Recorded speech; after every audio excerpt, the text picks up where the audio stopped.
Bonjour à tous, bonjour à toutes, vous êtes sur la chaîne Cap 7e art, c'est Xavier, et aujourd'hui je suis ravi de vous retrouver puisqu'on va parler du film De Gaulle partie 2, De Gaulle, j'écris ton nom. Après De Gaulle, l'âge de fer, arrive donc cette suite 3 semaines après, alors que le premier film n'a empoché que 800 000, j'allais dire 800 millions, non, 800 000 euros jusque-là, donc ce qui fait un faible score pour un film de 80 millions de dollars. Il va se rapprocher du million, le bouche à oreille paie, ça veut dire que c'est rare, mais il y a de plus en plus de gens qui viennent voir le film. Espérons que la fête du cinéma saura lui donner un appui supplémentaire pour que les gens veuillent voir et le premier film et le second, ou alors que ceux qui ont été voir le premier enchaînent avec cette suite. Puisque ça y est, j'ai tout vu des films de Gaulle qui nous ont été proposés. Et je peux vous donner un avis donc global de ce qui fait l'âge de fer et j'écris ton nom. Disons que ce que je pouvais reprocher à De Gaulle, l'âge de fer, c'est d'être un blockbuster qui lorgnait du côté de Hollywood, alors que notre cinéma français a son identité et pouvait très bien la garder et réussir à en faire un personnage historique fort. Là, je trouve quand même qu'on essaie, par la technique, par la réalisation, etc., d'atteindre ce que font les ricains, alors qu'on n'a pas besoin d'eux. On n'a réellement pas besoin d'eux. On sait faire du cinéma. Est-ce que c'est mal, pour autant, de vouloir faire de grandes fresques? Non, pas du tout. J'ai rien contre. Tant qu'on garde une identité propre à nous. Ça me touche particulièrement. Et donc, ce De Gaulle, j'écris ton nom, est un film que j'ai trouvé réellement bien foutu.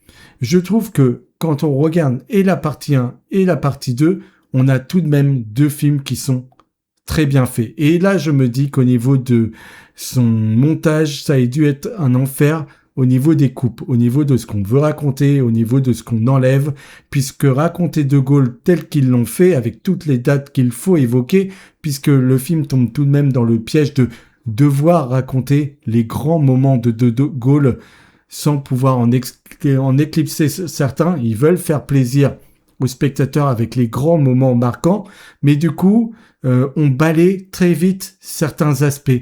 Et ça, c'est assez regrettable.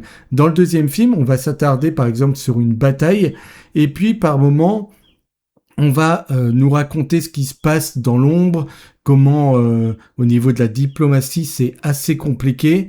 Et au lieu de nous montrer les stratégies politiques, etc., et ben là, on va balayer ça en une phrase pour nous le rappeler après à l'image. On va nous évoquer ce qu'on va voir juste après. Et là, c'est prendre les spectateurs pour des imbéciles, parce que le spectateur, il va comprendre de lui-même. Mais là, on nous dit, ah, tu sais, la relation avec lui, elle est compliquée. Et juste après, effectivement, on voit, sans rajouter autre chose, on voit que la situation est compliquée, mais on n'a pas un tout petit peu plus qui pourrait nous amener à nous dire, ça valait le coup, justement, de développer. Mais ça, c'est au tout début sur des stratégies. Je trouvais donc que la bataille était un peu longue, un peu trop forcée, avec des discours parfois qui peuvent paraître pro-France, ce qui me gêne pas du tout, mais ce qui peuvent faire un peu cliché. Mais il fallait rassembler les foules, ça je l'entends très bien. Et on comprend donc, et c'est dans cet aspect-là que moi j'adore le film, c'est cet équilibre qu'il y a dans l'incertitude du sort de la France. Parce qu'on voit la folie de Gaulle, on voit la folie de Leclerc, on voit ces hommes qui, face aux Anglais et aux Américains, ne sont rien, puisque pour eux, la France, elle a capitulé, mais eux se résignent à dire « toute la France n'a pas capitulé, la preuve, j'en suis leur étendard ». Et De Gaulle et Leclerc représentent ces deux étendards. De Gaulle inspire Leclerc, qui, Leclerc, agit sur les ordres de De Gaulle. Donc on a tout un pan qui nous est raconté avec l'Amérique qui voulait prendre la France pour en faire un État, pour se l'approprier, pour en faire ses propres codes, et De Gaulle qui a su dire stop. Donc on a une image de l'Amérique qui est ensanglantée, qui est beaucoup moins jolie que on ne nous la montre en général. On n'est pas dans une histoire à la Soldat Ryan où l'Amérique c'est le côté du bien, pas du tout. L'Amérique fait ce qu'elle fait depuis toujours. Elle met ses pions là où elle en a besoin et après, elle tire les ficelles. Elle pense tirer les ficelles. Et on voit que cet équilibre, il est fragile. Et c'est dans ces moments-là que moi, j'aime profondément le film. J'aime profondément le film dans des moments où De Gaulle est seul. La caméra est centrée sur lui et De Gaulle se recueille devant un monument aux morts et il ferme les yeux. Il ferme les yeux parce que le sort de la France est incertain et il sait que tout repose sur de microscopiques choses.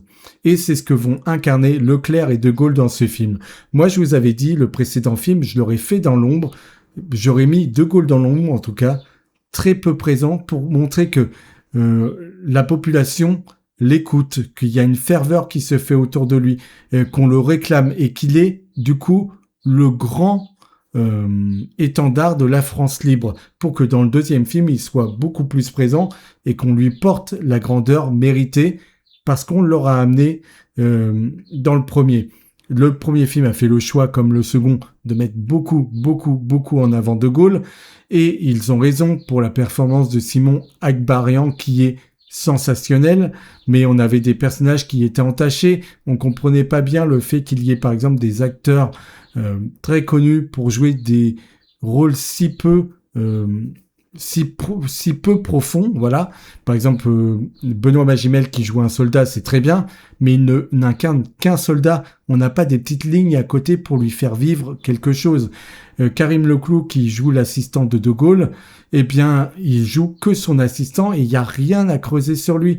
Donc il y a des personnages qui souffrent comme celui-ci, et puis il y a les personnages comme Leclerc qui sont dans le premier film et qui se révèlent dans le second parce que là, il y a beaucoup à porter.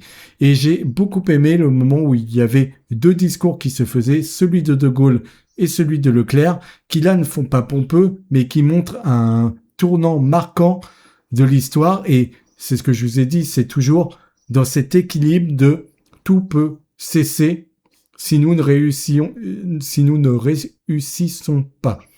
Donc tout est entre leurs mains et pour pouvoir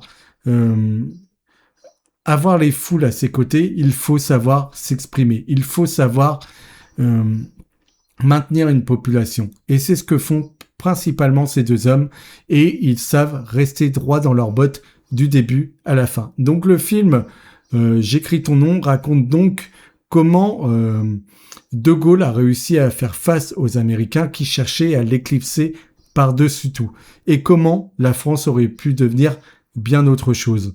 Et quand on voit donc ces deux films réunis, on a un vrai beau film qui nous raconte réellement dans beaucoup de lignes ce qu'a été ce pan de l'histoire, notre pan d'histoire, et j'avoue que j'ai été ému aux larmes à la fin. Donc le film a réussi à me cueillir. Quand il était dans des discours un peu pompeux au début, je pouvais trouver ça un peu trop exagéré, malgré que j'entends et je comprends qu'on veuille, en parlant de la France, la saluer, lui donner grâce, etc. Mais je trouve quand même qu'il y a pas mal de moments qui sont trop éclipsés et d'autres qu'on étire à tort. Par exemple, je trouve que la bataille à Paris est trop peu bien amenée. Disons qu'elle paraît un peu too much, parce qu'on a l'impression qu'elle se déroule dans deux rues et que le reste de Paris va bien, alors que la bataille en Afrique avec Leclerc dure et perdure parce qu'il y a un sacrifice qui va être montré, etc., etc. Mais une bataille dans Paris, on aurait adoré la voir beaucoup plus longtemps et on aurait voulu voir beaucoup plus de résistants que Anab, je vais pas réussir à dire son nom, la jeune femme du film, qui, on a l'impression, est une des très rares résistantes avec Jean Moulin, alors qu'on aurait aimé voir des pôles de résistance un peu ailleurs aussi, gravité, et qu'ils aient des petites scènes, qu'on n'ait pas l'impression qu'il n'y ait que eux. Et donc ça, c'est les petits reproches que je peux lui faire, mais dans la globalité, honnêtement, en voyant les deux films de cet acabit, savoir déjà qu'il n'a même pas atteint 1 million d'euros, ça me fait beaucoup de peine parce qu'un film comme celui-ci le mérite. Il y a beaucoup de cœurs qui ont été mis là-dedans. Il y a beaucoup d'histoires qui nous est montrées, des choses que j'ai découvertes. Et puis, il y a aussi des interprétations qui sont sensationnelles, une réalisation qui est présente, des moments Les moments que je préfère, c'est, comme je vous ai dit, ces moments de parole, ces moments où tout semble pouvoir s'écrouler en un instant et où donc la musique l'appuie, et il y a de très belles choses dans ces moments-là, comme Jean Moulin qui se fait capturer, la musique hyper dramatique qui l'accompagne, elle est hyper profonde, on sait le sort qui l'attend, et le discours que peut avoir Leclerc et De Gaulle en même temps, ça aussi c'était des très jolis moments, mais en général, quand on voyait la maladresse, la folie de Gaulle et son incarnation, ce qu'il représentait, je trouvais ça très beau. Donc honnêtement, je peux vous le dire, avec la conclusion de ces deux films-ci, oui, c'est une très belle œuvre et oui, ça a le mérite d'être en salle à l'heure actuelle. Que vous dire? Vous devez vous emparer de cette œuvre. Vous devez montrer que le cinéma français n'est pas mort, qu'il est capable de faire de belles choses. La preuve en est, il vous propose ceci. Et ceci, si vous le boudez, ça va être dramatique pour la suite.